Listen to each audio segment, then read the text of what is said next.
Hey guys, Dave this side. Welcome back to my channel. So today we have a bunch of little mini teas for you. Sorry if there's a little bit of renovation sound going on upstairs or something because there's renovation going. But anyway, today we're going to talk about a couple things. We're going to start with Everglow's Dun Dun comeback. I have some thoughts on that as kind of like a new fan of them, and I do have some opinions. I have checked out some of their previous stuff, and I think I can give a little bit of an honest feedback on their comeback. I want to talk about their music video, how it relates to their old stuff. I want to talk about the choreography, outfits. We're gonna get all into it. We also have GOT7 completely ignored and completely like not talked about. Instead, people wanted to talk about BTS. BTS is apparently now what K-pop is. Apparently there is no other groups that exist. I love BTS, but other groups exist, and we need to be kind to those other artists as well. But we will talk about that soon as well. And lastly, we have Lisa from Blackpink, who's apparently unrecognizable in kind of like a new hairstyle and a new look. So maybe in the comeback, she will have this new look. We don't know. We shall talk about that. So let's get into that. If you are new here and you're interested in little topics like this, please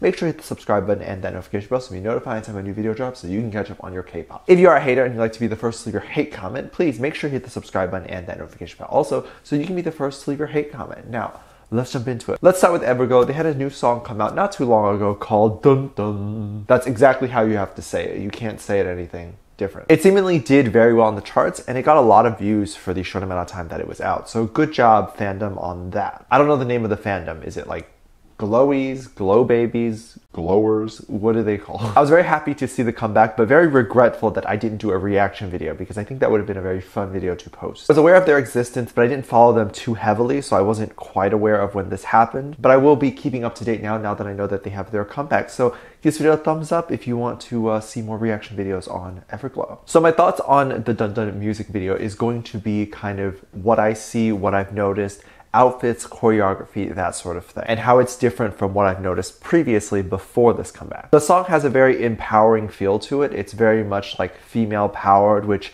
we definitely need more of. It gives a very Kill This Love, Blackpink kind of vibe, which I very, very much like. I think we definitely need more female artists who are more empowering. And it's very much a personal empowerment. It's not like a money or sex kind of empowerment thing. It's like, I'm strong and you can accept that, or we can tear you down because I am so strong. Which we love, which we stand on this channel, okay? Sex doesn't have to be the only thing that's empowering, although a lot of my faves have that and do that. But we're not going to address that on this channel because that's a whole other video. The Dun Dun music video seems to have no storyline, which is totally fine. I mean, most music videos don't have storylines, and sometimes that's okay because that's what the viewer wants. They just want to have like a dance song, something to have fun with, and they don't necessarily need like a meaningful story. And every comeback in every music video doesn't have to have it. Or maybe there is a story and I'm just dumb and I can't figure it out. Their previous song, Adios, didn't really have a story either, and that's okay, that's great. I would say there are some resemblances of Adios, but we'll talk about that. I do think the environment and the kind of like set design of Dun Dun was very much, I felt a little bit rushed, and it was like very quickly put together. It could have been more developed. Some of their older work like Adios, the set design felt more realistic. It felt like it drew you in. It felt more like they were actually in this environment. And I'm going to be honest, that does take away from the overall aesthetic of the video. It does kind of make you feel like you're watching a video. You're watching a set design and you're not necessarily in this world. But maybe that's what they were going for and they wanted this kind of look. I don't know. I do personally believe that whatever the story or whatever the overall aesthetic of a music video, it should draw you into the world and kind of put you into the world. As I'm watching this music video, I just kind of feel like I'm looking at a expensive but unrealistic set design. But that's just my overall opinion. Nothing on the girls, nothing on any of that stuff. It's just the overall music video I feel like could have been developed a little bit better and hit much harder for their comeback. They do have very icy cold themes in the music video, and the references between icy cold and then how people freeze when they look at them or when they're presented in front of people, that very much matches up very well, and that's very aesthetically pleasing for me. It's very fitting. I enjoy that. Now, in terms of their look and outfit, I think it's really, really cool. I really like the Blackpink look here. It's kind of like icy cold, dark and icy cold, and also they have ice on their body, which is like very cold jewelry. By the way, I'm saying ice, I mean jewelry. I think it's a great kind of theme that matches with the video, and it kind of gives off this like cold, cool girl vibe that I really like. Like, I don't need no mans to support me, I got myself. This one's the main look that I like. Not all their looks have this same vibe. This one was definitely my favorite one, and I hope that they do performances in this look particularly. Their choreography is bomb.com, I will say that. Their dancing is on point, and the song is a very hard-hitting song, and they hit those moves. I see a lot of artists during the winter time, they start creating works that don't necessarily have choreography to them, so I'm very glad that this one has choreography. It just makes me very, very happy. Anyway, moving on to the next T, or Tay. Yeah, that never gets old.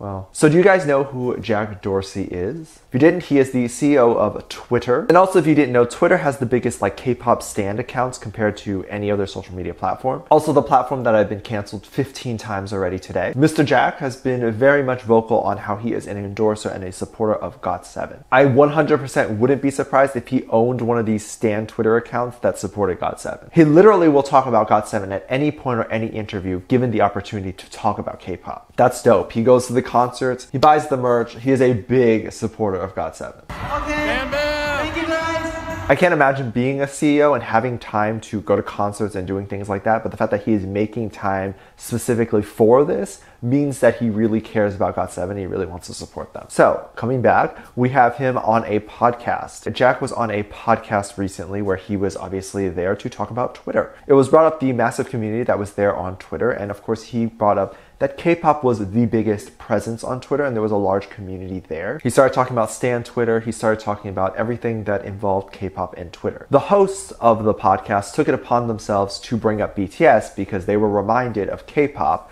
and K-pop apparently is BTS. Obviously not a hater of BTS, I support BTS so wholeheartedly, but if someone brings up another group and you decide to bring up BTS, it's a little insulting to that group. From the looks of it, Jack didn't seem to be a big BTS fan, which is totally fine. He doesn't seem like he hates BTS, but maybe he just doesn't vibe with BTS's music, or he prefers GOT7 better. We all have our biases, we all have our faves. For his particular case, it wasn't BTS, it seemed to be GOT7. I assume this because his reaction when BTS was brought up was very neutral, and he kept trying to bring up GOT7 instead. And he was trying to switch the conversation into GOT7 because maybe he doesn't know too much about BTS, or he doesn't really have much to say about BTS. But obviously he's known GOT7 for a very long time, he's met them, he's been huge supporters of them. And I'm gonna be honest, I don't think any of the hosts even know any other K-pop group other than BTS. I think that the reason why they brought up BTS was because that's the only group that they know. And when Jack was trying to go into GOT7, they probably thought GOT7 and BTS were the same. The host asked ARMYs to share the podcast and saying that since BTS was brought up in the podcast, they would now be the #1 podcast. I don't know if this makes sense to the host, but if you beg a fandom or a group of people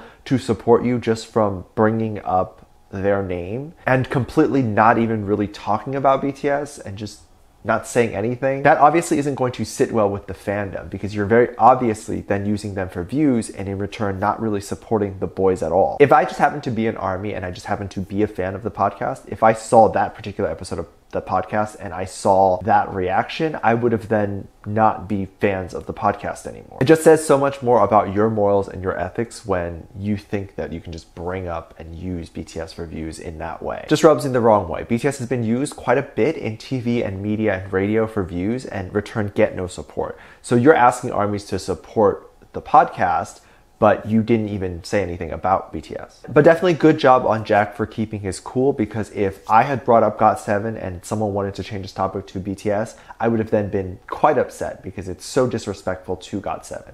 I mean, how many times now that GOT7 probably wants to be here in America are they compared to BTS? Pretty much any boy Korean group here in America is now compared to BTS or mistaken for BTS. I would have honestly lost my cool, all right? My cool out the window. Dave, where's your cool? I don't know, it's out the window. It's so disrespectful for the amount of work that GOT7 has put into the K-pop industry that they get treated like this, but anyway, on to the next piece of tea. Blackpink was seen to be making a comeback very, very soon. In fact, on Netflix or Hulu, I don't know which one it is. I'll put a screenshot of the official clip, but it's in one of these streaming sites. It showed that Blackpink has a documentary coming up, and that's very, very exciting. I can't wait to see it, but honestly, they haven't done much. Like, what is the documentary gonna be about? Them just sitting around waiting for YG to let them make a comeback? But anyway, you do see kind of new hairstyles coming out, especially from Lisa, and new hairstyles, if you don't know anything about K-pop, means a new music video, a new concept, a new theme, a new album potentially. So we know something's in the works, and YG has specifically said that they are going to be releasing Blackpink music very, very soon.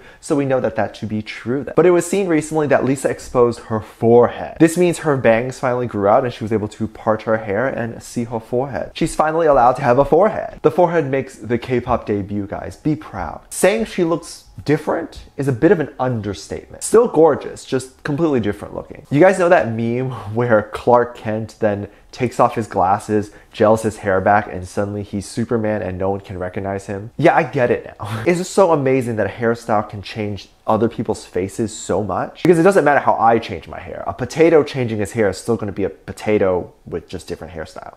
So I might as well get used to this potato life. Anyway, so let me know how you feel about this and what your thoughts are on all this situation. I'd love to hear it. Give this video a thumbs up, subscribe if you haven't already, and I'm featuring this comment right here. Thank you so much for your And as always, I do have a Patreon if you want to check it out. You can help support this channel. Basically, you can donate money from $1 to $10 every month. You basically get exclusive content such as reaction videos, Bon Voyage reaction videos, BTS Run reaction videos, music video reactions, ship reactions, any type of stuff that you want. You can also request it over there if you would like to do so. Please make sure you go check it out. It would mean the world to me and it would be so much more support.